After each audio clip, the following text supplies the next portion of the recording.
entrem a la darrera càpsula d'avui. Com bé sabeu, el concepte d'autoritat ha patit importants canvis. Mentre abans es basava entre una relació jeràrquica entre el professional i el subjecte d'educació, a dia d'avui un correcte vincle i una bona guia o orientació esdevenen claus per ser reconegut com a autoritat. La tercera càpsula d'avui, sota el títol Tema de l'autoritat i figura, anirà a càrrec del senyor Fran Rojas Morales.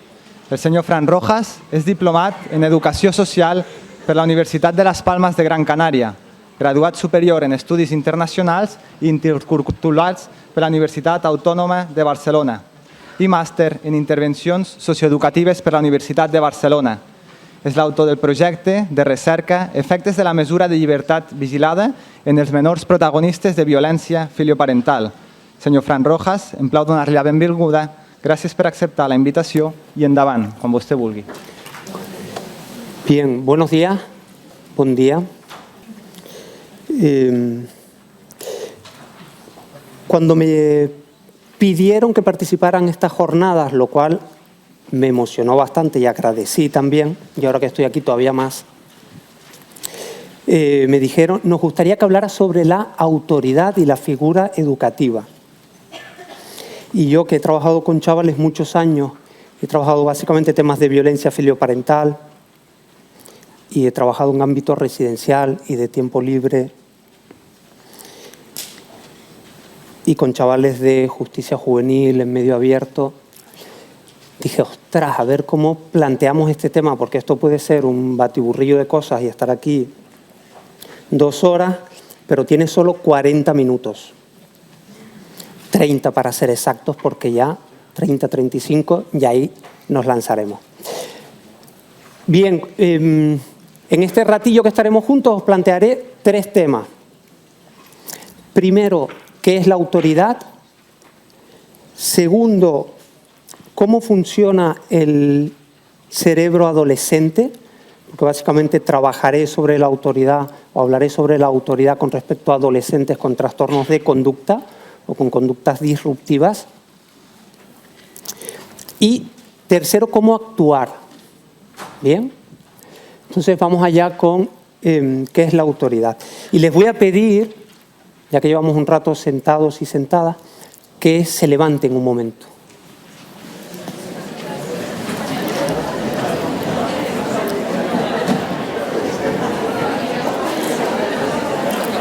Y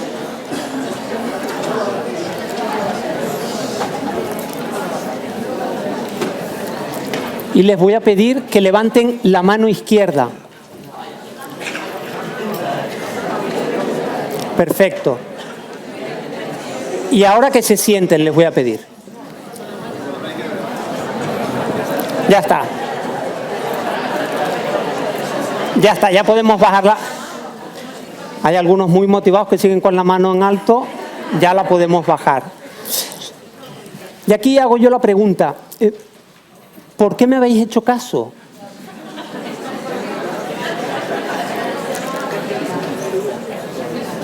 ¿Por qué me habéis hecho caso, no?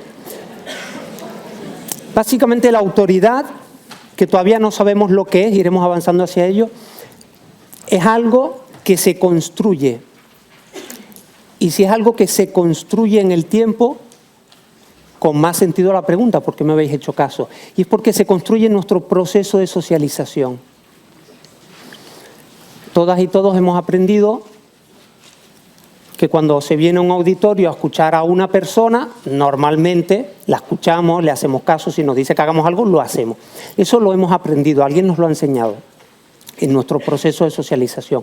Por lo tanto, la autoridad es algo que requiere tiempo y también que se evalúa constantemente.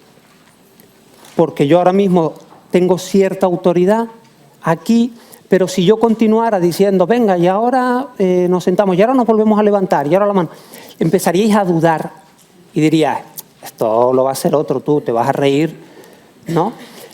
Y se evalúa con criterios propios. Llegado un momento a mí me dicen, viene a hablar un tío que es súper importante, y tú dices, ostras, y cuando lo empiezo a escuchar digo, pues será muy importante, pero lo que dice a mí no me cuadra. Y cuando llevas un tiempo, uno va evaluando constantemente. Bien, por lo tanto, la autoridad sabemos que se construye en el tiempo y que lo hacemos con criterios propios. Estos criterios, cuando trabajamos con chavales, tienen que ser claros, muy claros. Y tiene que ser básicamente una actitud sostenida en el tiempo, un criterio que se mantiene en el tiempo. Si yo cambio el criterio, es muy complicado que yo continúe siendo una figura de referencia o una figura de autoridad. Y aquí me viene a la mente el caso. Yo era coordinador de un casal de familias y chavales, y normalmente nos venían chavales, pues como diríamos que era lo mejor que había en la escuela, ¿no? Y que nosotros los recibimos con mucho cariño. Entonces, después de 3, 4 sesiones, me doy cuenta que el equipo educativo tiene una ansiedad altísima, porque un día que les voy a visitar, están todos queriendo que salga bien. Y yo ahí conecto con la realidad de los educadores y digo, ostras, no, esto lo tengo que aclarar. Porque llego y entonces hay un niño que sale del aula, de una de las aulas, habían 3 aulas, sale del aula corriendo, entra a un aula, hay 2 niños subidos por las ventanas, hay otros que están chillando. Claro, llevamos 3 sesiones, 3 semanas. Y los educadores, esto no suele pasar, no, muy preocupados, con mucha ansiedad, y después en las reuniones igual. Entonces yo les dije, les planteo, miren, nosotros no hacemos magia. Y les lanzo otra pregunta igual, que lanzaba el equipo. ¿Por qué un chaval o un niño, una niña, una chica que no te ha visto nunca y que no te conoce, te va a hacer caso? ¿Por qué? Porque estudiaste educación social y sacaste unas notas excelentes, porque ya desde hace un montón de años haces voluntariado, o porque llevas un montón de años siendo educador o educadora social y tienes una experiencia del copón. ¿Por eso te va a hacer caso? ¿O porque eres un profesional muy competente? No le hace caso a sus padres, no le hace caso a los educadores, no le hace caso a los profesores. ¿Por qué te va a hacer caso a ti? Entonces planteo, esto será un proceso largo en el tiempo, y yo siempre planteo que nosotros no hacemos magia. Y a veces nos traen a los niños o a las niñas, o los tenemos en los centros residenciales, pretendiendo que de allí salga, ¿no? Resuélveme al chaval, me dicen algunos padres, ¿no? Te lo entrego, y a ver si una madre hace poco me decía, ¿tú no te lo podrías llevar contigo así, un fin de semana largo? Y yo lo que les digo es, no, se me va a hacer larguísimo el fin de semana. Larguísimo. No. Bien, por lo tanto, actitud permanente en el tiempo. Si nosotros somos constantes en esa actitud, en ese criterio, las cosas se van a ir poniendo en su lugar. Bien. Que necesariamente no es que los chicos o las chicas nos hagan caso, sino que más o menos mantengamos un orden para poder conseguir un objetivo. Punto. El objetivo no es que me haga caso a mí. Bien. Rápidamente esto lo voy a saltar porque si no nos vamos a comer en tiempo. Básicamente decir, esta ya es una visión personal. Yo creo que hemos pasado de un momento histórico en el que lo que funcionaba era el autoritarismo y funcionaban las cosas con agresividad o con violencia, las cosas se hacen porque yo lo digo, y todos los adultos eran un referente de autoridad, y estamos en un momento en el que eso no ocurre. Entonces nos cuesta manejarnos en esta nueva situación, porque hay muchos más elementos, que se hace porque yo lo digo. Fíjense que no estamos hablando, antiguamente probablemente la autoridad era más un tema de obedecer, y la autoridad, si yo les preguntara a ustedes, creo que muchos dirían que no va tanto con referencia a la obediencia. Y lo que sí tendríamos es que a día de hoy es una combinación muy compleja. Bien. Sin extenderme, sabiendo que es una combinación compleja de afectividad y límites, que probablemente sean lo mismo.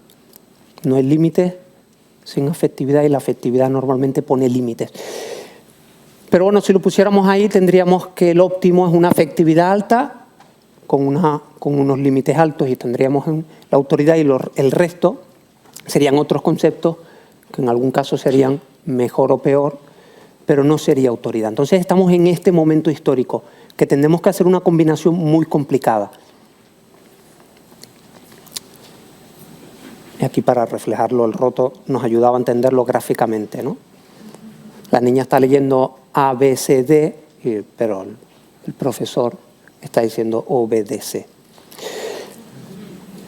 Bien, cuando busco autoridad en el diccionario, y lo busco primero en el DIEC 2, ostres, trobo que cap de les definicions són bones, o almenys a mi no m'agraden, perquè destaquen poder manar, és un dret o poder, és imposar-se,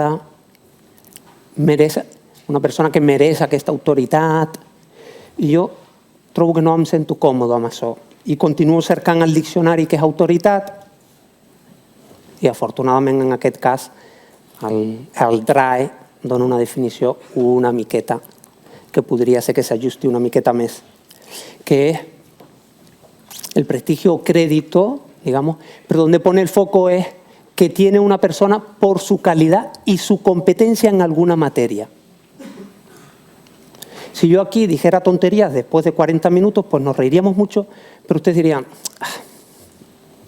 bien, nosotros como educadoras y educadores, cuando estamos en un centro, tenemos que ver qué autoridad tenemos. En el fondo, la autoridad, y aquí ya sí pasamos con la definición, probablemente es un proceso que tiene más que ver con el otro que con uno mismo.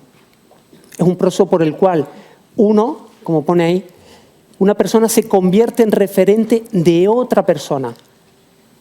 Los educadores o educadoras tendemos o deberíamos ser referentes de los chicos y las chicas. ¿Y quién decida que sea referente? Normalmente es el centro que dice, tú eres el tutor de este chico, pero aunque nos den el título de tutor o tutora, nadie nos garantiza que tengamos autoridad sobre ese chaval. ¿Quién nos da la autoridad? La otra persona, en este caso el chaval. Es un proceso por el cual uno se convierte en referente. Bien, hasta aquí, autoridad, y avanzamos ahora a cómo funciona un cerebro adolescente. Y a mí me preocupaba esto bastante, porque básicamente trabajo con adolescentes. Entonces, he llegado y he hecho muchas tonterías trabajando como educador y educadora. Y por eso uno también aprende. No por las tonterías, sino porque se da cuenta de las tonterías que hace. Y entonces el quedarnos con la afectividad o con el buen rollito o con llevarnos bien o con reírnos un rato, que a mí me gusta mucho utilizar el sentido del humor, no era suficiente. No era suficiente. Entonces digo, no, algo tiene que estar pasando en esta cabeza. El cerebro adolescente no funciona igual que el cerebro de un niño o que el cerebro de un adulto. Y las hormonas no me bastan para entender esto. Que yo iba a muchos sitios y veía el cacao que había y decía, uy, la fiesta de la hormona. ¿No? Que a veces lo vemos. Entonces, aquí tomo referencia a Daniel Siegel, que tiene un libro muy interesante que se llama Tormenta Cerebral, y recomiendo altamente. Y yo, para resumir aquí en este ratito que tenemos, extraigo de ahí. Y Siegel dice dos cosas. Miren, en el cerebro adolescente ocurren dos cosas. Una, se me olvidó decir que en la documentación que tenéis he puesto fotitos para que podáis ir anotando ahí cuando veis una imagen, una referencia, si os ayuda. Bien. Dice, se producen dos procesos en el cerebro adolescente. El primero es la poda neuronal. Quiere decir que durante la adolescencia nuestro cerebro de niña o de niño va haciendo crecer un montón de neuronas, sobre todo de conexiones, ¿no?, neuronales. Como que estar atento a muchas cosas. Cuando llega la adolescencia, el cerebro empieza a podar. ¿Y qué poda? Aquello que no se ha estimulado. Y por eso a algunos de adultos nos cuesta tanto aprender inglés. O tocar el piano. O porque no lo estimulaste. En mi caso no estimulé la inteligencia musical y la de los idiomas, porque solo aprendí castellano. El catalán ya me parecía, el francés, y ahora estoy con el inglés y no llegas nunca al nivel que quieres y requiere un esfuerzo. Esta es la mala noticia, la poda neuronal.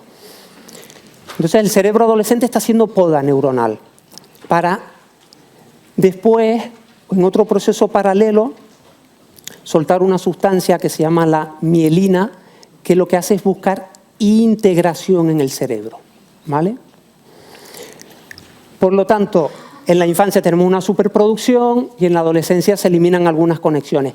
Y el segundo paso sería la mielanización, que lo que está buscando es que la información en el cerebro fluya de manera más rápida. Por lo tanto, el cerebro adolescente lo que se está haciendo es preparándose para ser mucho más competente. Estamos cortando aquello que no utilizamos y intentando pegarlo para que la información fluya de manera más rápida.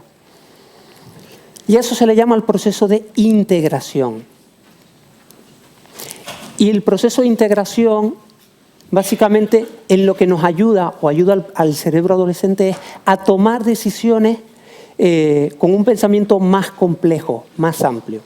Pasamos de los detalles a cuando superamos la adolescencia, tenemos el pensamiento abstracto, tenemos la capacidad de incorporar más elementos cuando queremos valorar alguna cosa. Eso es lo que está ocurriendo en la adolescencia. En el cerebro diríamos rápidamente y de manera muy llana que tenemos 3 cerebros, ¿no? El reptiliano, la amígdala o la zona límbica.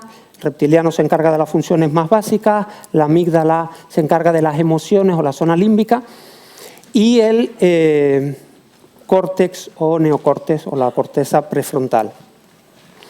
Bien, es la corteza prefrontal la que se encarga de hacer este papel integrador en el cerebro. Bien. Y se encarga de hacer ese papel y lo que hace básicamente es que es un centro de conciencia que va controlando todo lo que ocurre en el cerebro, ¿vale? Nuestra zona límbica y las reacciones primitivas. Y ahí tenéis un dibujito, que es una mano, que alguno podía sospechar que si se hacía así era un poco política, pero no es el caso. Es porque no encontré otro dibujo que lo representara. Y ahora sí les animo a hacerlo, aunque sea en su sitio y de manera bajita, y es a representar el cerebro de esta manera. Lo que ocurre es que en vez de estar así, metemos el pulgar aquí.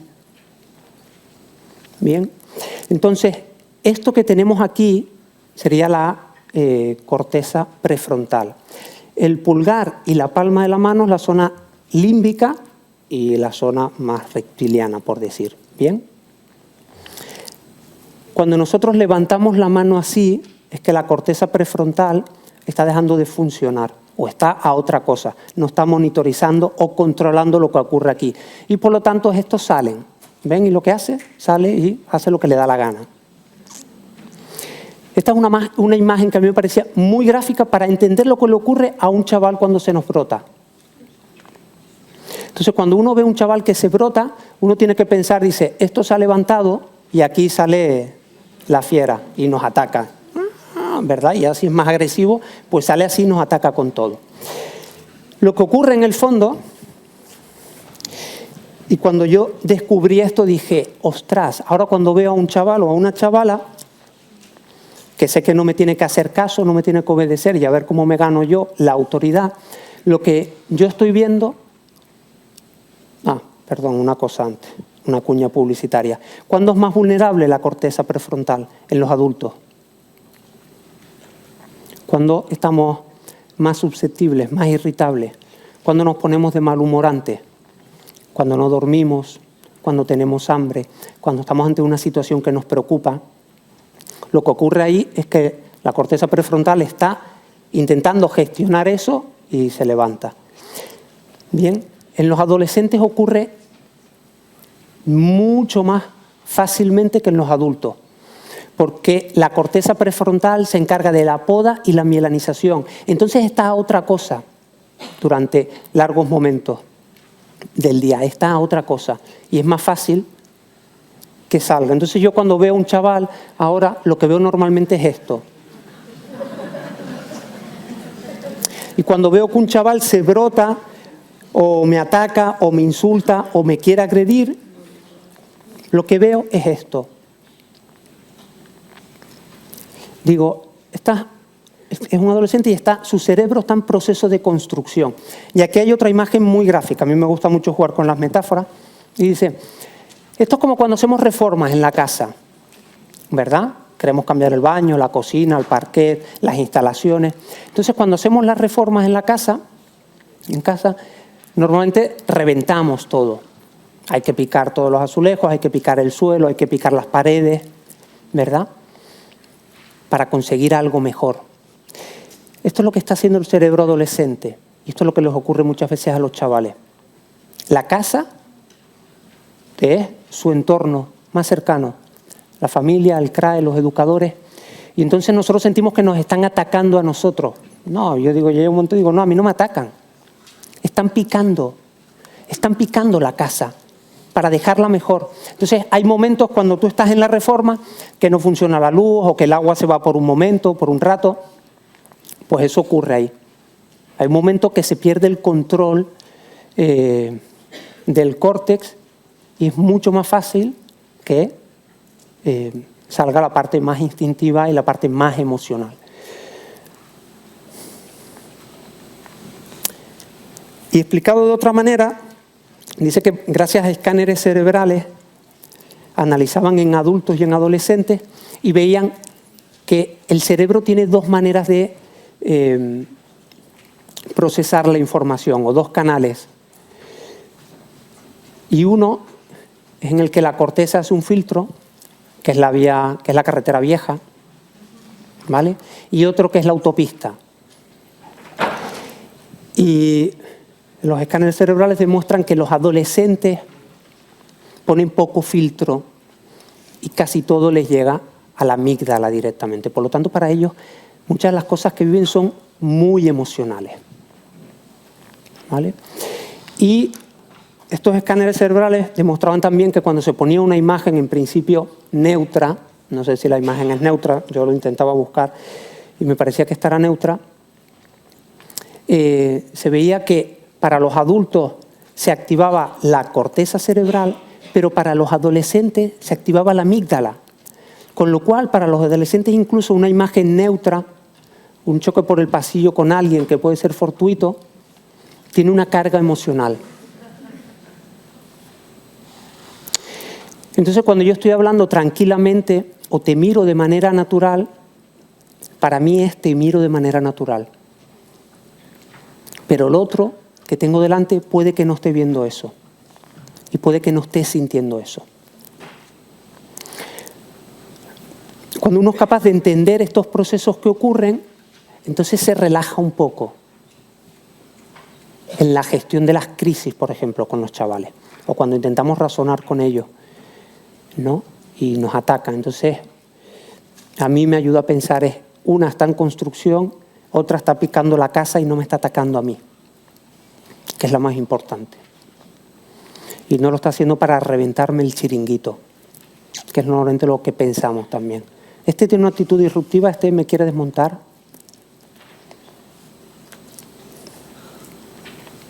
Bien, pasamos a la tercera fase, que es ¿cómo actuamos? Hemos visto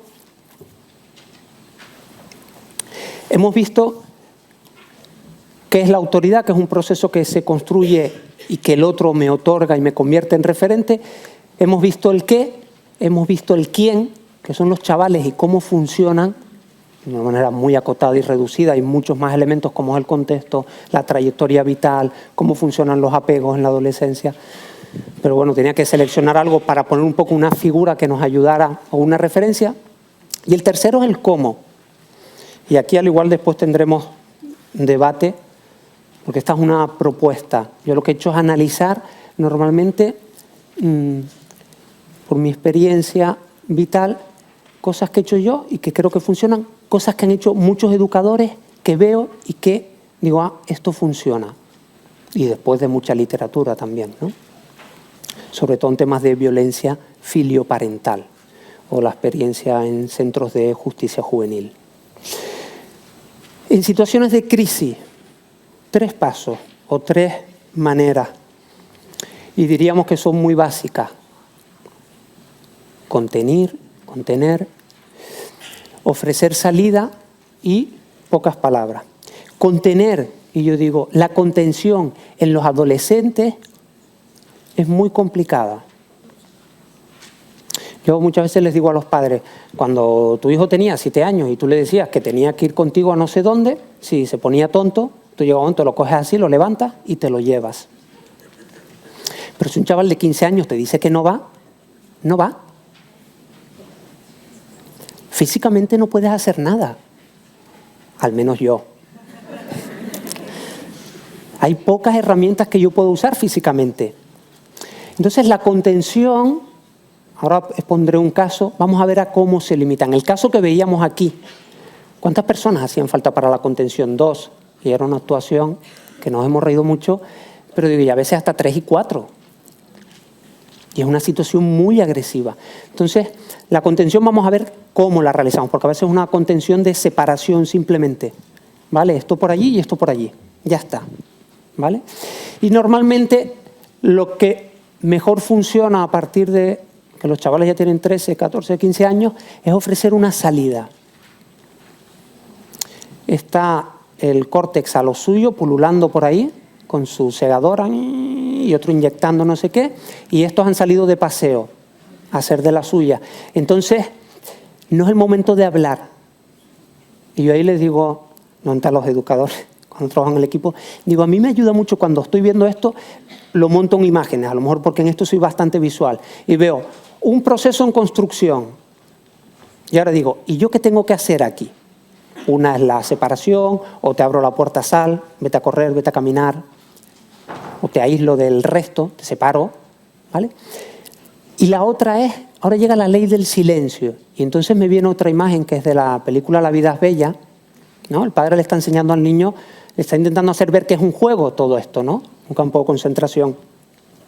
Y el niño pasa tanta hambre que el padre ve que lo ponen de camarero y dice, ostras, hay una super comida y tal, porque claro, son todos niños alemanes.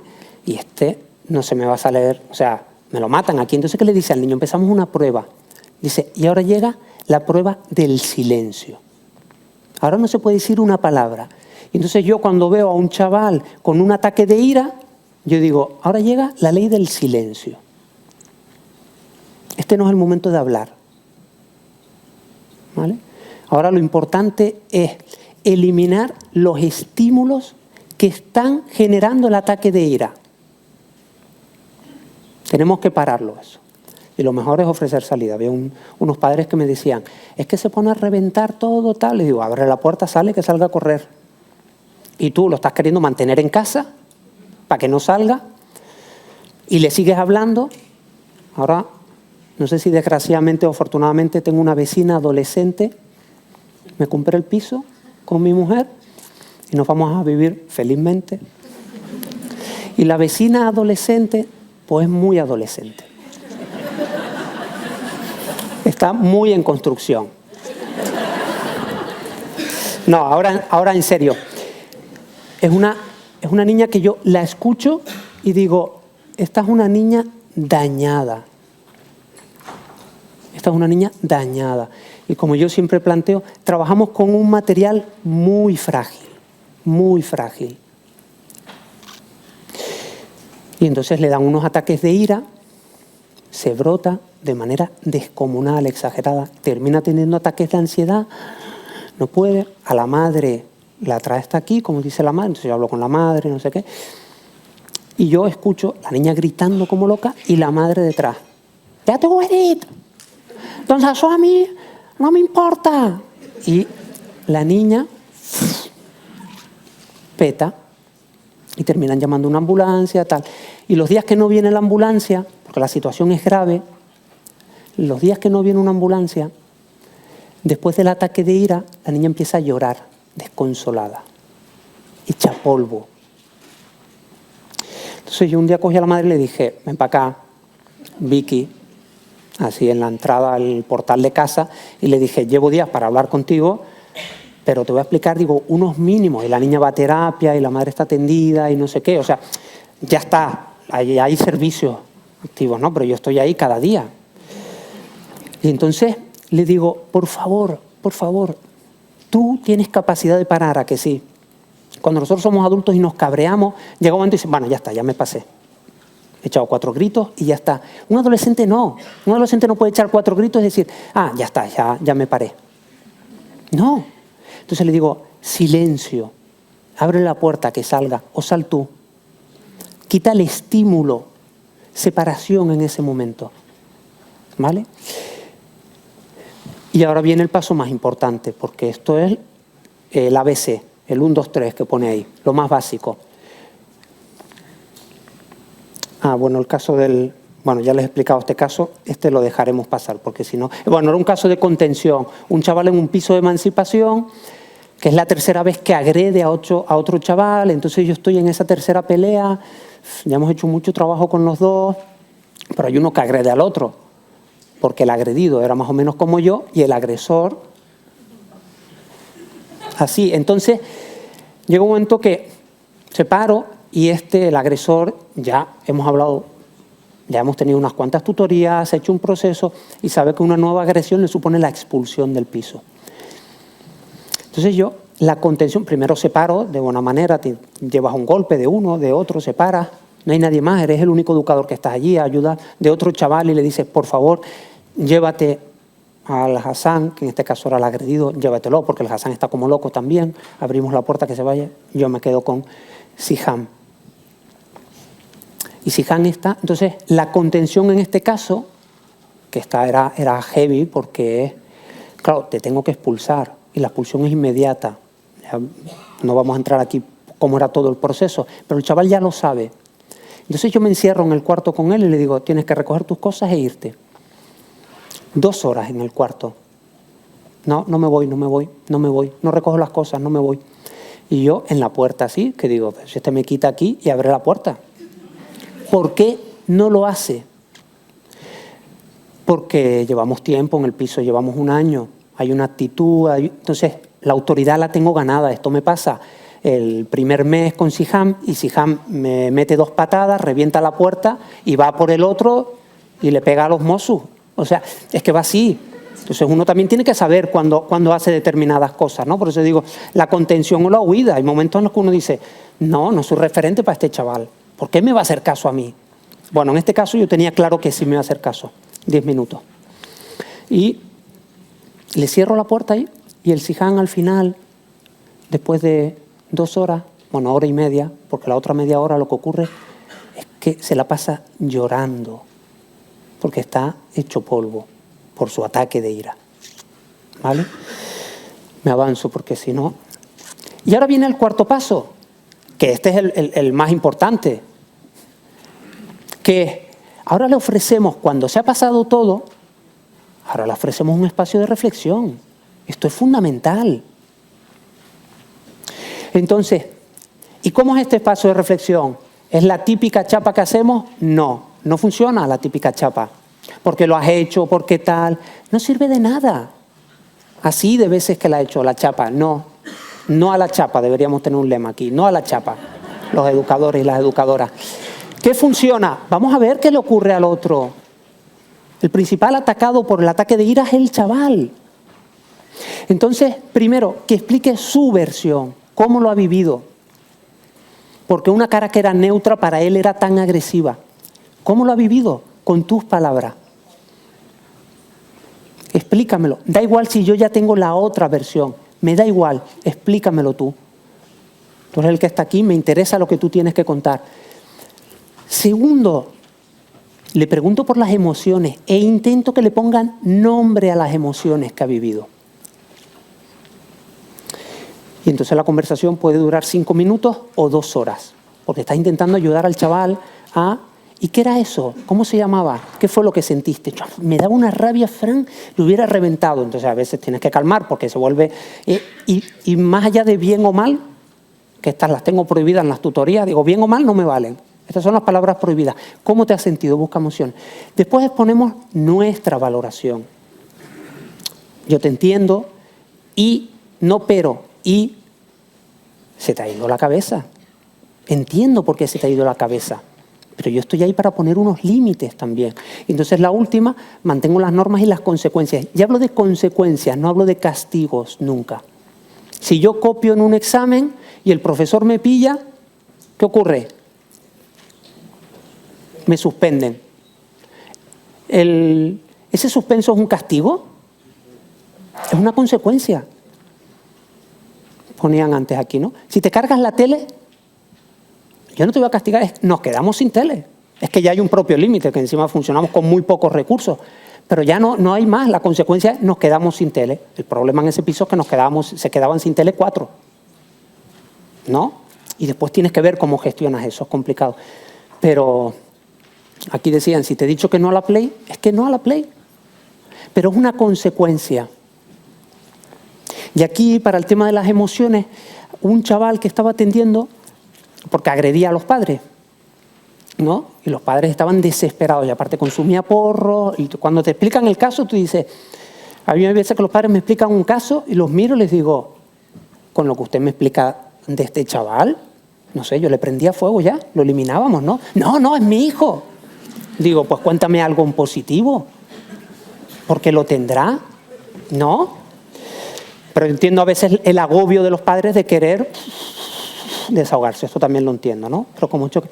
Entonces le pregunto a Víctor, le digo, no me explica uno los ataques de ira contra sus padres, que fue capaz de mover su mesa, que tenía un mueble con unos cajones abajo, que no la mueven ni dos personas. En un ataque de ira fue capaz de mover su mesa, no, su cama, con los cajones abajo y otro mueble, moverlo y ponerlo contra la puerta para que los padres no entraran.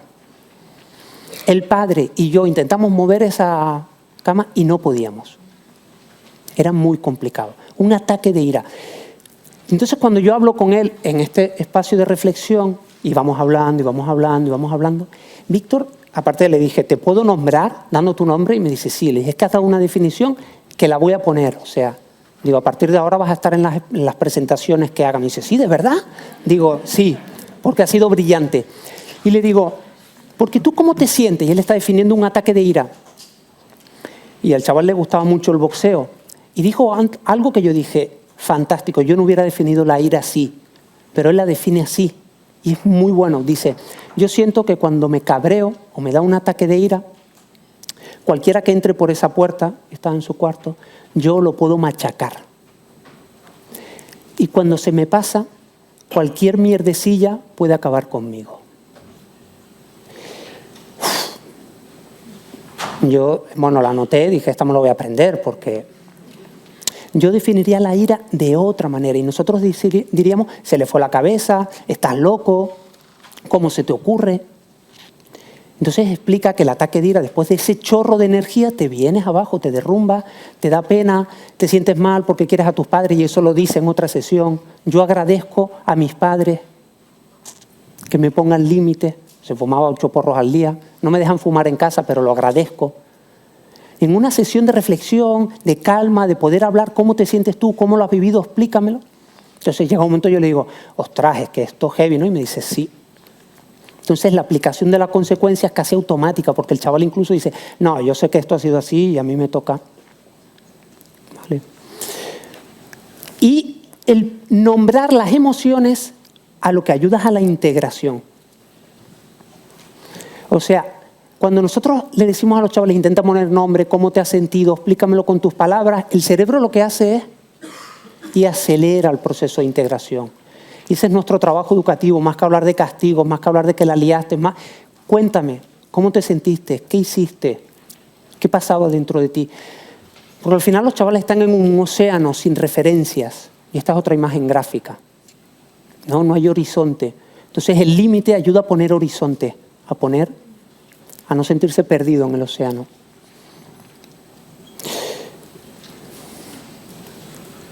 Eso eran en situaciones de crisis, y esto hago brevemente en 2 minutos porque ya estoy fuera de tiempo. Vale, y ahora, en situación de crisis muy bien, pero ¿cómo se construye en el día a día? Pues miren, primero enmarcando.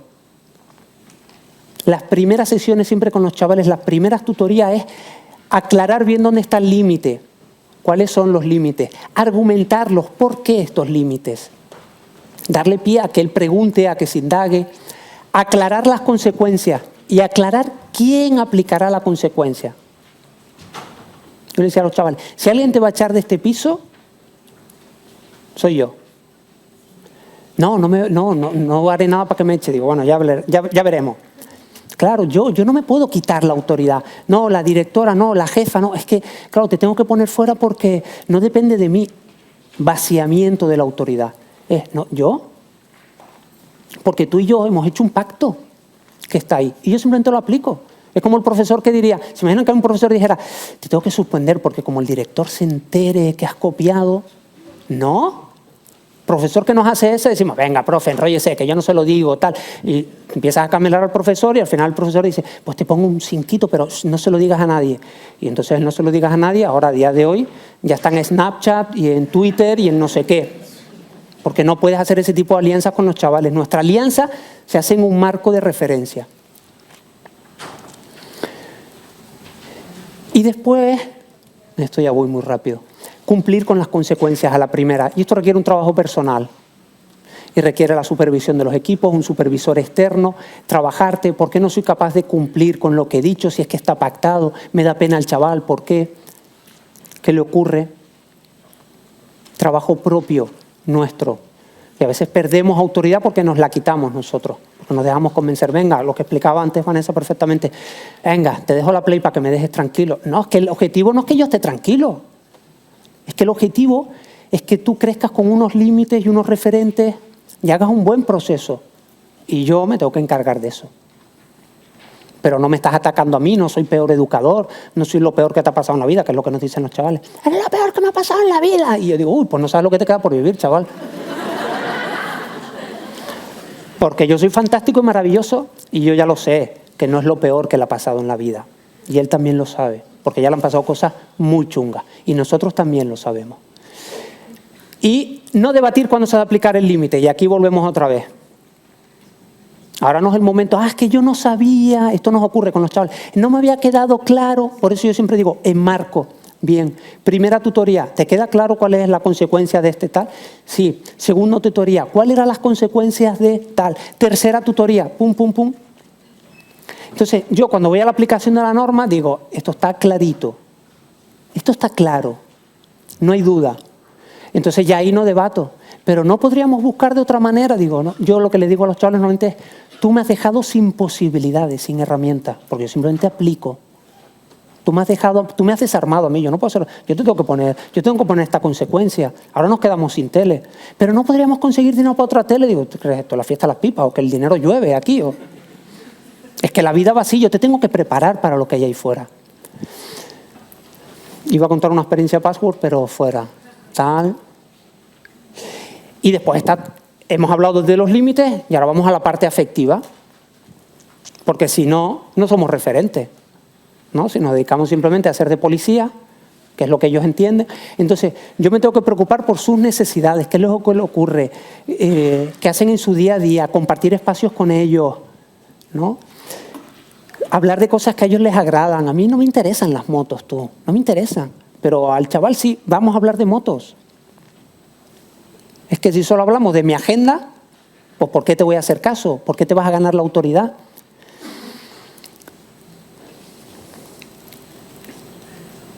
Otro chaval que me decía, ¿no? A veces dando espacios de autonomía y responsabilidad que queremos atar demasiado porque entendemos la autoridad como que me haga caso y es, vamos a dejar espacio. Este chaval me decía, mis padres quieren que yo sea feliz en el futuro. Las tutorías con este chaval, las sesiones empezaron, mis padres no quieren que sea feliz. Y a medida que fue avanzando llegó a esta conclusión. Dice, no, mis padres quieren que yo sea feliz en un futuro y yo quiero llegar al futuro siendo feliz. Y yo dije, maravilla, hasta también le dije, te voy a coger. Óscar. Claro. Digo, molt bé. ¿Y qué quería el chaval? Más autonomía, más espacios para probarse. Nosotros, reconocer que nos equivocamos. Yo no tengo la verdad absoluta. Hay cosas que no sé. Hay cosas que tengo que decir, sí, esto me equivoqué contigo. Y nos ganamos la autoridad. Porque cuando nos bajamos del escalón y hacemos así, el otro ve que estamos al mismo nivel en ese sentido. Y que es como yo y que comparte y que conecta conmigo. Si yo hablo siempre desde aquí, pues no estoy entendiendo, el otro dirá, no tiene ni idea de lo que me pasa a mí. Pero sí tiene idea. Entonces yo te cuento historias de cuando yo era adolescente, lo que me ocurría y los chavales ahí conectan y me equivoco y como educador me equivoco. Y por último el sentido del humor. Y esto es clave con los chavales por lo menos. El primer día que llego a un piso y había quedado con un chaval que se levantaban a las 8, yo ahí me tienen que hacer caso. Y entonces llego y le digo, no los conocía, ¿no? Pero habíamos quedado, digo, 8 de la mañana, digo, Abdel Norte, tienes que levantar. No me conoce de nada este chaval. Y yo digo, esto es un conflicto. Y el chaval se levanta un poco, se quita un poco la manta en invierno y me dice, de aquí no me sacas ni con una grúa, chaval. Yo cierro la puerta y digo, cuidado, porque Abdelnor también era grande. Digo, cierra la puerta, calladito la boca. Me esperé 1 hora abajo, en el salón. No salió Abdelnor, no se levantó, no vino la grúa. Y ya está, ¿yo qué hago? Lo ven otros chavales allí, no le ha hecho caso, tú imagínate, ¿no? Lo que uno puede sentir en ese momento, que no me hace caso. Yo, pues, claro, ¿por qué me va a hacer caso? Y al otro digo, ¿qué tal? ¿Tú qué sabes del Abdelnor? No estoy pensando, bueno, chicos, tranquilos. No se ha querido levantar, me da igual. Mi autoestima en ese sentido no se ve tocada. Y entonces, cuando ya empezamos a hacer tutorías con Abdelnor, que entonces me di cuenta que las tenía que poner a las 6 de la tarde, un poquito de cabeza, empezamos a hablar. Entonces yo le digo, ostras, ¿sabes qué? Me hizo mucha gracia lo de la grúa. Y entonces dice, sí. Digo, sí, eres muy ingenioso. Porque otro me hubiera dicho, gilipollas, pasa de mí. Pero tú, incluso en tu cabreo, has dicho. Entonces le valido en algo. A partir de ahí, cuando yo quería que Abdelnor viniera a un sitio, le digo, Abdelnor, saca la grúa que nos vamos. Venía. Claro, es como lo tomo con humor. Digo, ¿y por qué me hacer caso a Abdelnor si no tengo grúa? ¿Por qué? Porque para él es eso. Bueno, entendía que una es entender lo que ocurre en el proceso en la cabeza del otro, otro es ayudarlos a marcar referencias, a poner límites, a acompañarlos en las experiencias, a poner nombre a las emociones y a lo que viven, a reconocer nuestros errores, y lo último es cuidarnos nosotros, dedicarnos tiempo y espacio y un trabajo personal. Y colorín colorado, este cuento se ha acabado.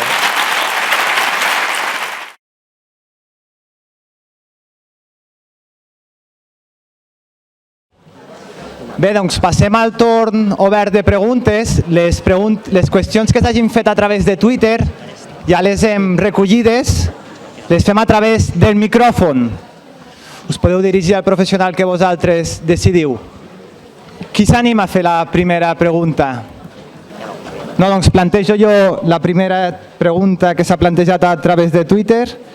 Senyor Fran Rojas, no el deixo respirar, ja ho veu. Una de les preguntes que s'ha plantejat a través del Twitter és què passa quan res d'això que vostè està plantejant funciona, és a dir, quan apliques totes les estratègies que coneixes i no funciona. Yo ya he hablado mucho, entonces, pero una es reconocer que hay veces que no puedes. Ya está, no pasa nada. Hay más educadores, hay más referentes.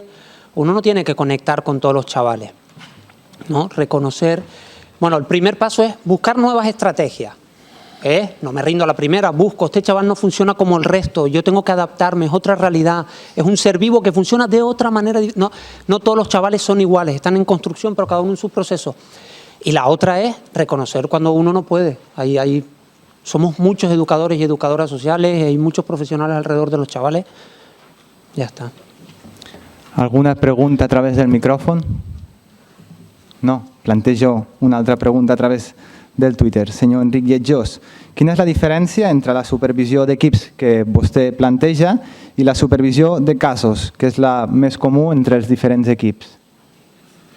Bueno, a veure, la supervisió que plantejo, una mica seguint el Toni, és la supervisió del que es genera dins de nosaltres, no? És la supervisió d'aquest trajín, no? Transferencial i contratransferencial, del tema empàtic, del tema terapèutic, no? De què és el que nosaltres ens genera aquella relació amb els nostres usuaris per tal de poder establir un vincle afavoridor del seu desenvolupament. El Toni deia, el que s'ha de fer amb aquell noi ja ho saben els educadors. O sigui, la supervisió de casos com a supervisió de casos perquè vingui un expert de fora per dir què s'ha de fer amb aquell noi no és la que plantegem. Plantegem la supervisió del que se sent, del que es genera, del malestar que es té, de poder parlar d'aquell cas. Jo he fet, va ser una sort, no? Fer molts anys de supervisió amb el Toni i Julià i fèiem aquest tipus de supervisió, però paradoxalment no parlàvem del que s'havia de fer amb aquell noi, però quan sortíem de la supervisió tots sabíem el que s'havia de fer amb aquell noi i no parlàvem, ell no ens deia mai el que s'havia de fer. sinó que parlaven del que ens generava aquella situació. I és d'això del que s'ha de parlar, crec jo. Aquesta és la supervisió que jo proposo. No proposo una supervisió d'un expert que ve fora i us diu doncs mira, amb aquest noi l'haureu d'agafar i portar-lo amb aquest recurs. No, què genera? Què passa aquí? Què és el que li passa amb ell? Què penseu que li passa amb ell? Què us genera a vosaltres? Què teniu vosaltres dins? Aquest tutor potser no és l'adequat. Per què? Perquè potser té una motxilla important al darrere que no permet establir aquella autoritat o aquella relació afectiva amb aquest noi. Bueno, valorem-ho, no? És aquest tipus. També seria de casos, però des de la perspectiva no de què li passa a aquell noi i què és el que necessita, sinó què ens passa a nosaltres en l'establiment de la relació amb aquell noi. Molt bé, moltes gràcies. Algú s'anima a fer alguna pregunta a través del micròfon? Senyora Vanessa Pere, ha arribat una pregunta per vostè, també. Són dues, les hi faig juntes. Quins factors porten a un trastorn de conducta i per què de vegades veiem a dos germans i un té trastorn de conducta i l'altre no? S'hereda el trastorn de conducta? Bueno, crec que és una pregunta interessant, no? Que de vegades ens qüestionem per què venen els trastorns de conducta. Clar, nosaltres diem que des del punt de vista de la salut mental no hi ha una causa única del trastorn de conducta, però sí que veiem que hi ha diferents factors que poden predisposar, per exemple, de vegades es poden heredar, no? S'ha vist que fins a un 50% dels casos els pares tenen problemes de salut mental, problemes de tòxics, problemes de personalitat, depressions, tal com hem anat comentant. Després també és molt important el temperament del nen, no? Com va ser el seu caràcter, la seva forma de ser, i després hi ha molts factors ambientals que de vegades poden influir, no? L'ambient on es cria, si és un ambient social una mica desfavorable, famílies amb pocs recursos econòmics, famílies que a vegades els pares consumeixen, veuen maltractaments, veuen agressivitat, veuen unes normes poc consistents, no? Nosaltres de vegades a la consulta veiem mares depressives que potser no poden aixecar-se tot el dia del llit, no? Doncs aquesta mare és incapaç de poder establir uns límits amb aquest nen, no? I de poder establir un funcionament correcte, no? I, crec que totes aquestes causes fan que es pugui manifestar un trastorn de conducta, que no hi ha una explicació única, que són diverses coses. Gràcies. Moltes gràcies. Alguna pregunta a plantejar?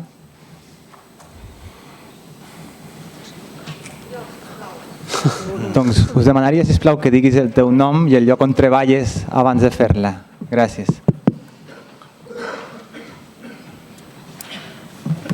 Bones. Jo em dic Maria, treballo a les llars infantils Torrevicenç i més que una pregunta potser és una reflexió i referent amb alguna que ha dit el senyor Fernández del Valle.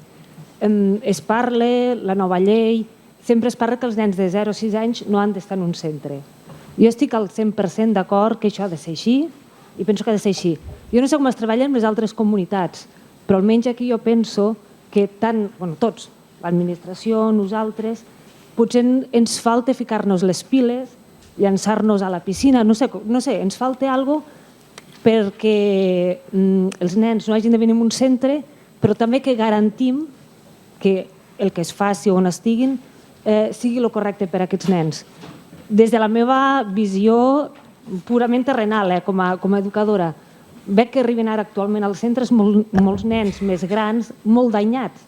No sé si això, estant els nens al centre, passaria igual o no passaria igual. No ho sé, perquè jo soc molt pràctica i soc molt poc teòrica. Però hem d'apostar, evidentment, perquè no estiguin al centre, però hem de garantir que estiguin on estiguin amb les condicions que calgui. I és qüestió de tots, penso que és qüestió de tots, però ens hi hauríem de ficar, potser.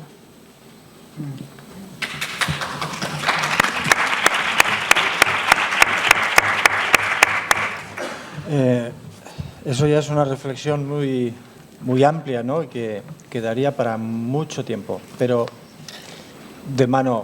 absolutamente de acuerdo con lo que planteas. La cuestión no es si tenemos que hacer más acogimiento familiar o más con abuelos o más en familia ajena o cómo, sino que en todo caso hay que garantizar que donde estén los niños estén bien, ¿no?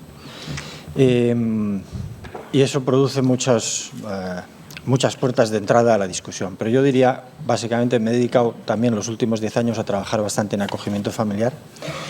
Yo diría que el problema está en pensar que el acogimiento familiar en sí mismo es una solución que evapora todos los problemas, ¿no? Es decir, bueno, lo que le pasaba al niño es que no estaba en el sitio correcto, porque en un centro no está bien, porque no se pueden dar los procesos de apego en los niños pequeños como debería ser, porque hay un ambiente muy grupal, ¿no? Que no es lo ideal para las edades más pequeñas, y entonces tendríamos que colocarlo en acogimiento familiar y entonces ya el problema desaparece. Evidentemente el problema no desaparece. Y una de las cosas que nosotros hemos encontrado en la evaluación que hicimos en el 2008 del acogimiento familiar en España, una muestra muy grande, casi de 1000 niños, es que el 23-24% de los casos se ven rotos en el proceso de acogimiento familiar, ¿no? Hay una ruptura del acogimiento familiar, casi siempre por problemas de conducta, por el perfil que tienen los niños, por muchas.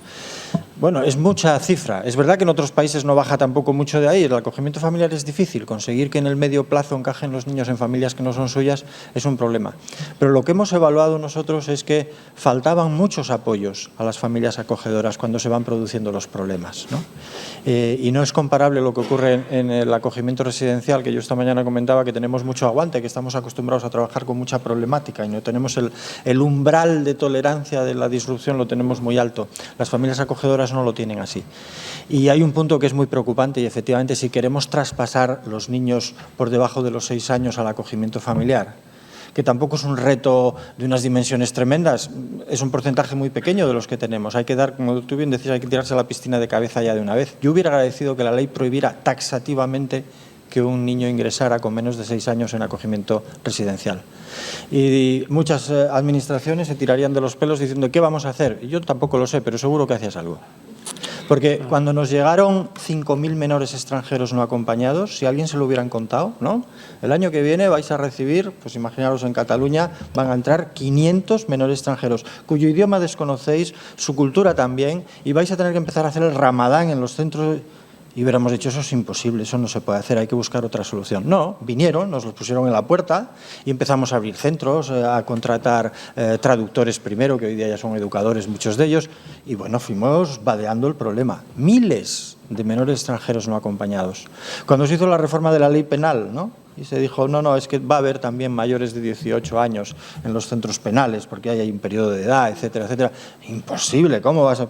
Claro que fue posible, se dio una moratoria de 2 años y al tercero había que ponerse las pilas. Yo creo que funcionamos así. Con el tabaco también ha ocurrido. ¿Cuántos años hemos estado diciendo, por favor, no está bien eso de fumar cuando hay otra gente que no fuma? Por favor, ¿podríamos tener un poco de educación? Hemos llegado a un punto de decir, no se puede fumar aquí. Santo remedio. No digo que tengamos que construir una sociedad totalitaria y autoritaria, pero hay ciertas cosas que hay que hacer de una vez. Tirarse a la piscina para mí es eso, y hay que construir eso. Pero hay que, efectivamente, cuidar de que allá donde los vamos a colocar bien. Y yo llevo muchos más años evaluando acogimiento residencial que familiar. Y curiosamente nuestra evaluación del acogimiento familiar fue la primera que se hizo a nivel interautonómico en cuanto a resultados. Entonces, después de haber dicho que el acogimiento familiar siempre es mucho mejor que el residencial, yo sí sabía cuáles son las calidades del acogimiento residencial y hoy día sigo sin saber cuáles son las calidades del acogimiento familiar. No como idea, que es obvio, sino como práctica. ¿De acuerdo? Entonces hay que asegurarse de que funciona bien. Correcto. ¿Alguna pregunta més?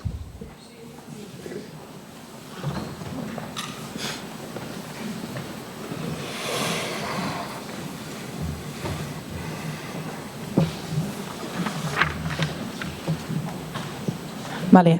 Em dic Míriam, soc estudiant, però ara actualment estic fent pràctiques al CRA Enric Llaveria d'aquí Lleida. La meva pregunta és per la doctora Vanessa.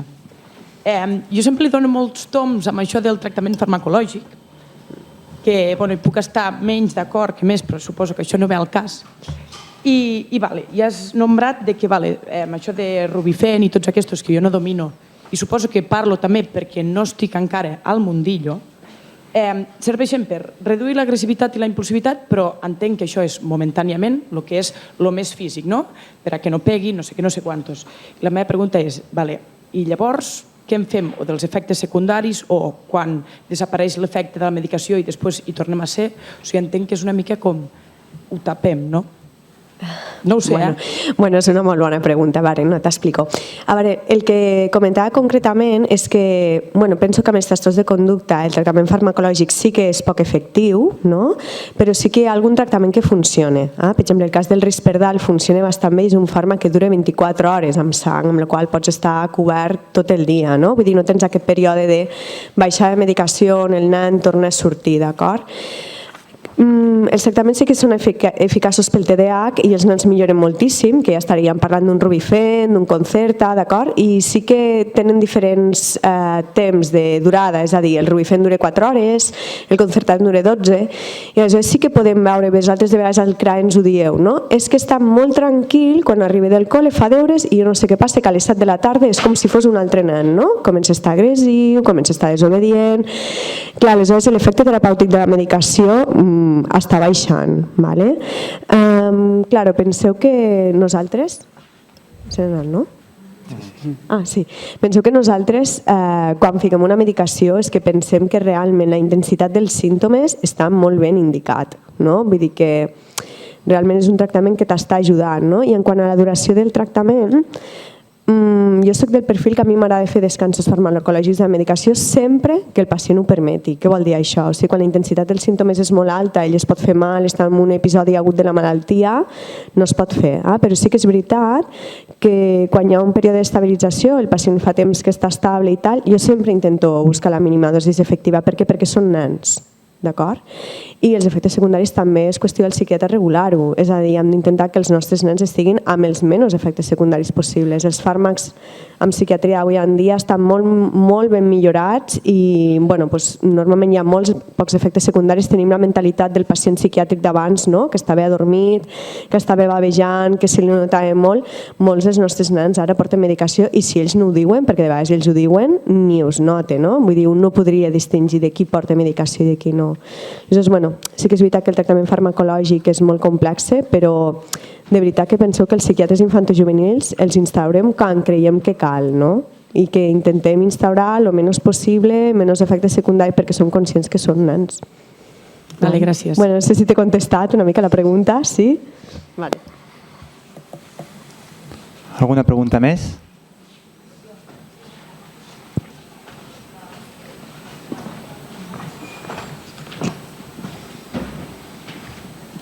Hola, sí? Vale. Jo soc la Laia i soc educadora també d'un centre de menors, no? I una miqueta amb el tema dels trastorns mentals i malaltia mental, que nosaltres ens veiem una miqueta que tenim nanos que realment necessiten una ajuda i un suport psicològic i l'únic que tenim és un CESMIC que els visita un cop al mes, 5 minuts, i aleshores quin tipus, o sigui, quina feina estem fent amb aquests nanos, perquè vull dir, algú que no pot, o sigui, si hi ha nanos que i els hi costa 5 minuts un cop al mes, quin tipus de tractaments estem fent i com els estem ajudant en aquest sentit. Llavors, clar, estan nanos amb nens que tenen unes altres dificultats. Llavors ens trobem en els CRAEs que tenim 22 nens de 14 a 18 anys, que cadascú té una conducta i un darrere que és molt diferent i no es pot treballar. Jo crec que a dia d'avui costa treballar en els centres com estem en els nostres. I era una miqueta, no sé, vull dir això, amb 5 minuts un cop al mes hi ha prou per una teràpia? Vale. Bueno, aquesta la contesto jo també perquè me sento directament al·ludida. Jo treballo a CESMIC, soc psiquiatra.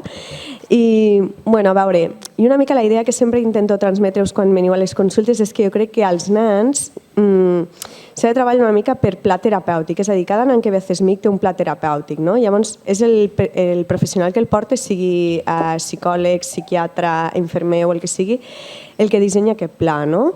Llavors, nosaltres dintre de CESMIC sí que tenim programes, que se diuen programes de trastorn mental greu, que aquests sí que sabem que requereixen d'una atenció molt més intensiva, és a dir, que pot arribar a ser setmanal o quinzenal, però ja estaríem parlant de trastorns tipus de trastorns de l'espectre autista o trastorns depressius greus o trastorns conductuals molt greus. Clar, la majoria de nens de CRAE no compleixen aquests perfils. Aleshores, vosaltres teniu aquesta percepció que els veiem amb molt poca periodicitat, que en part és normal. Som un sistema públic de salut, tenim moltíssima pressió, però una mica el que m'agradaria que us quedéssiu és que cada vegada crec que hem d'anar més a treballar en coordinació. Jo especialment crec que, crec que estic aquí perquè faig la coordinació amb Raiman, no? I des d'allí m'ho van proposar, o sigui que s'estan intentant millorar coses amb els centres, no? Que nosaltres els professionals de CESMIC volem que vegueu que som accessibles, no? Que us escoltem, que vosaltres coneixeu molt als nois, que quan realment veuen empitjorament clínic és perquè hi és. I no sé, almenys per la nostra banda intentem donar resposta, que no sempre és possible, sí.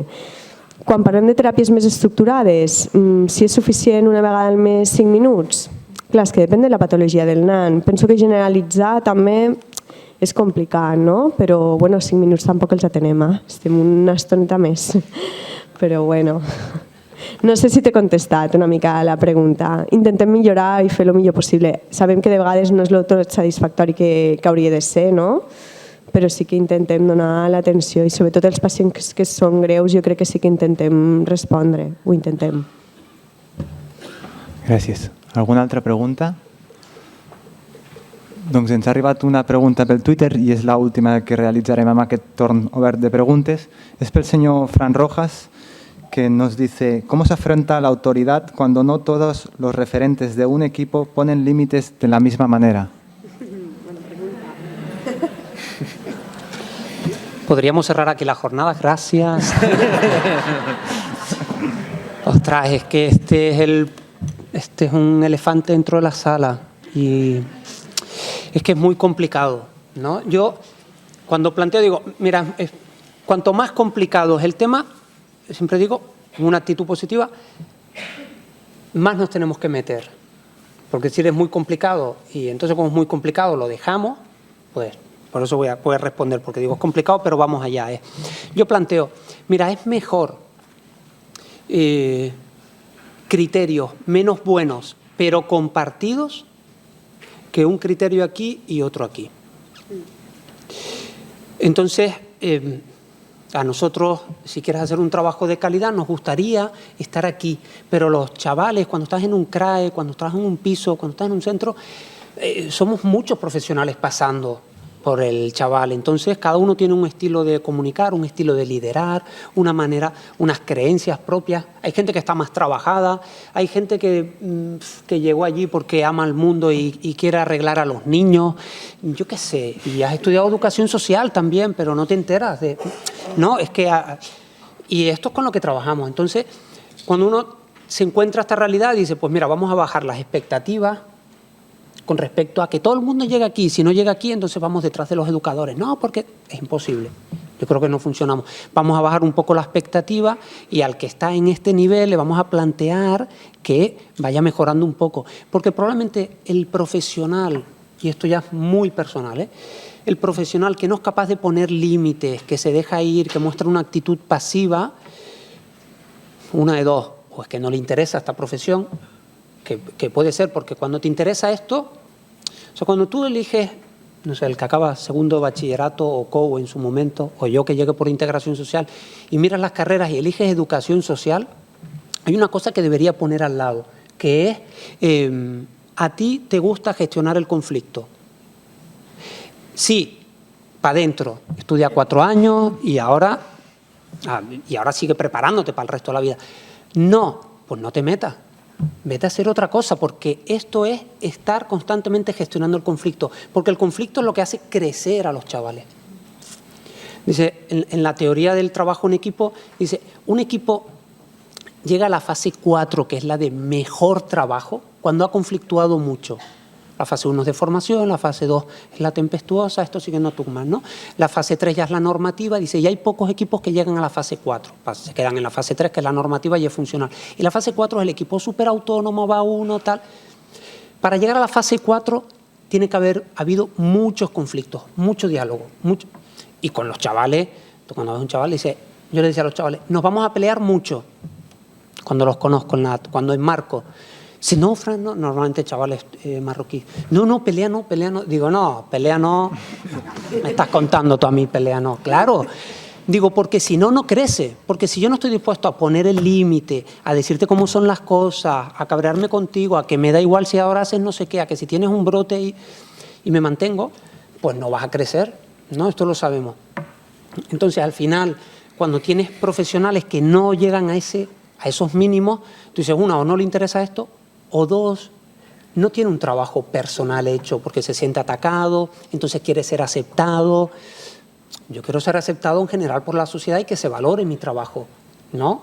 Y que los chavales pues me aprecien, pero todo en su justa... Vamos a ver qué camino cogemos, ¿no? Porque el querer ganarme a los chavales de esta manera es que destrozas los equipos, ¿no? Porque después llega un profesional que funciona medianamente bien y con criterio y dice, ostras. Entonces, subir un poco y a los que son altamente competentes, pues que no se frustren también y bajar un poco y decir, estamos trabajando, vamos en camino i també estamos en construcció. Doncs donem per finalitzat el torn de preguntes i passem a la jornada. Demanaria un fort aplaudiment pels 4 professionals.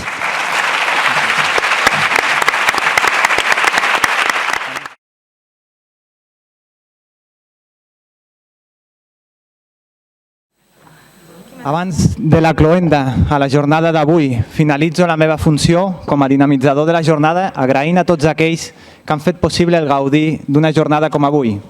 En primer lloc, gràcies a la UDL per cedir aquest espai any rere any i per creure en el projecte i l'aposta que feu per la formació dels educadors. Aquesta jornada suposa un espai de contracte entre els professionals en actiu i els estudiants. En segon lloc, donar les gràcies al conferenciant, senyor Jorge Fernández del Valle, i als 3 experts que han organitzat les càpsules, senyora Vanessa Pera Guardiola, el senyor Enric Lletjós i Llàmbias i el senyor Fran Rojas Morales. En tercer lloc, agrair al Departament de Treball, Afers Socials i Famílies per creure i apostar per aquesta iniciativa ara fa 9 anys i fer-la realitat any rere any, les quals ja han esdevingut un espai de referència en la nostra professió i que ofereix als professionals un espai de treball i enriquiment professional. En quart lloc, agrair al Col·legi d'Educadores i Educadors Socials de Catalunya que participa com a membre de la comissió organitzadora de les jornades. En cinquè lloc, m'agradaria fer un esment especial als membres de la comissió que, al llarg de l'any, amb diferents reunions, amb implicació, col·laboració i il·lusió, han elaborat aquestes jornades. Per últim, m'agradaria agrair l'assistència a tots i a totes, professionals i estudiants. Jornada rere jornada desprendeu una il·lusió, una professionalitat i una dedicació que justifiquen tots els esforços que es fan per gaudir d'una jornada com la d'avui. El vostre objectiu en la tasca d'avui és la d'aprendre per a compartir i compartir per aprendre, fita que millora la nostra acció socioeducativa amb els nostres infants i adolescents. Tenir professionals i futurs professionals en el nostre territori com vosaltres és tota una sort pels nois i noies. Gràcies.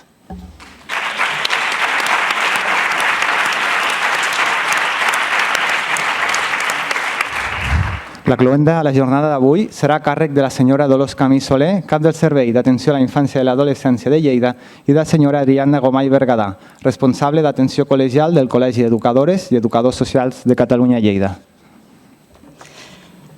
Toca cloure les 9enes jornades i novament hem de felicitar a les persones que han organitzat i que cada any persisteixen i són molt constants amb que aquest espai de reflexió i de compartir coneixement es vagi repetint any rere any.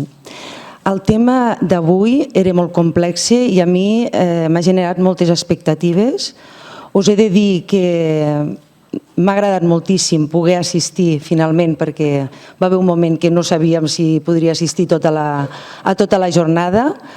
M'ha agradat moltíssim perquè també, a més de la complexitat que tots crec que reconeixem que ens provoca una situació dels nois i noies amb trastorns de conducta que ens preocupen molt i ens generen moltes tensions entre els mateixos equips i entre el mateix equip educatiu que atén a aquests nois, crec que heu donat eines i heu donat mirades optimistes per poder encarar aquestes situacions amb més garanties d'èxit que les que utilitzem o com les veiem.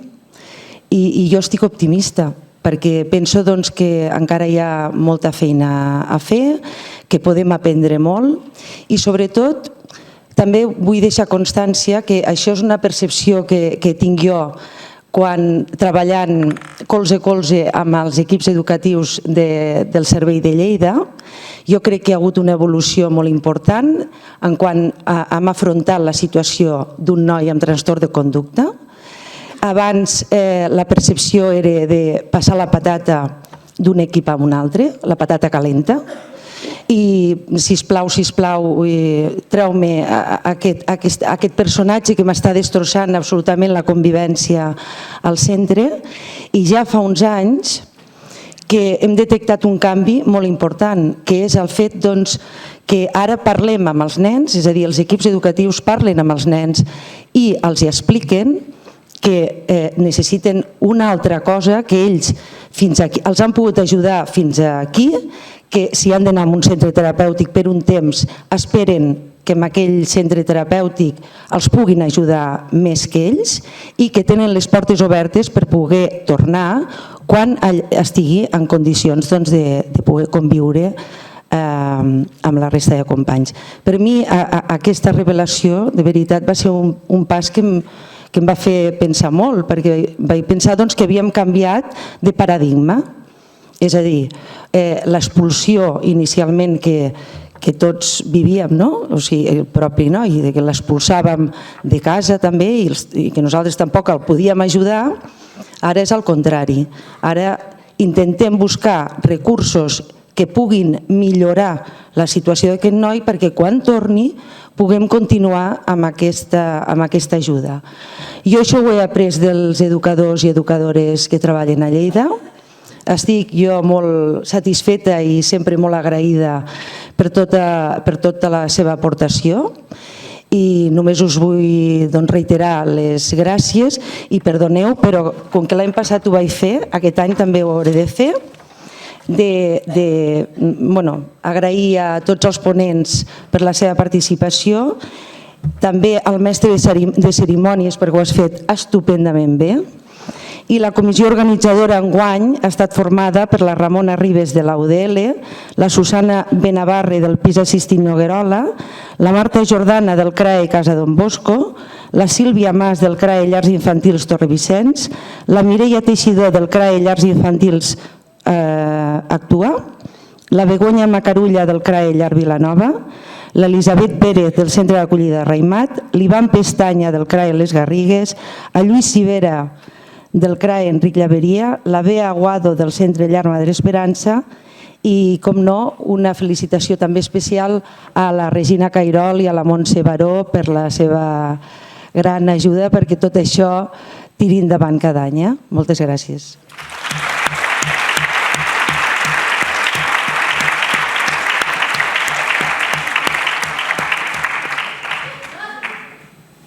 Bueno, jo, com han dit, estic actualment fent l'atenció col·legial al Col·legi d'Educadors i Educadores Socials de Lleida. Avui vinc en representació de les meves companyes i companys i simplement us volíem transmetre algunes cosetes. Primer que tot, disculpar a la Míriam Solsona, que és la presidenta de la delegació de la Junta d'aquí del Col·legi de Lleida.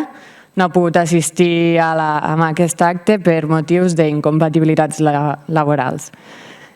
A banda d'això, des del col·legi volem celebrar que s'hagi arribat a una novena edició d'aquest acte, que va ser iniciativa dels educadors i educadores socials. És un plaer pel Col·legi d'Educadors poder tenir un paper actiu en aquest tipus d'iniciatives, que esdevenen un lloc de trobada per tots els educadors i educadores socials que estan exercint en un àmbit força extens en la nostra professió, com és el de la infància i l'adolescència. Les jornades aquestes representen una fita anual, una oportunitat per retrobar-nos, per reconèixer-nos i fer-nos visibles a nivell de tota la societat. Per altra banda, des de la delegació tenim moltes ganes de poder-li donar una continuïtat a aquests actes i, si és possible, donar peu a un treball més estable, a un treball que vagi més enllà d'una jornada puntual. Des del CES de la Delegació de Lleida volem recolzar el bon fer professional, impulsar totes aquelles iniciatives que ajudin a construir un discurs, un posicionament o una projecció de futur des del territori i, per tant, estem permanentment oberts a totes aquelles propostes que vagin en aquesta línia o qualsevol altra, per part de totes les educadores i educadors socials, col·legiats o no, i d'altres mirades que hi ajudin. Finalment, agrair a totes les persones que han participat en aquest acte i, sobretot, a totes les persones que han estat més implicades activament en l'organització. Gràcies.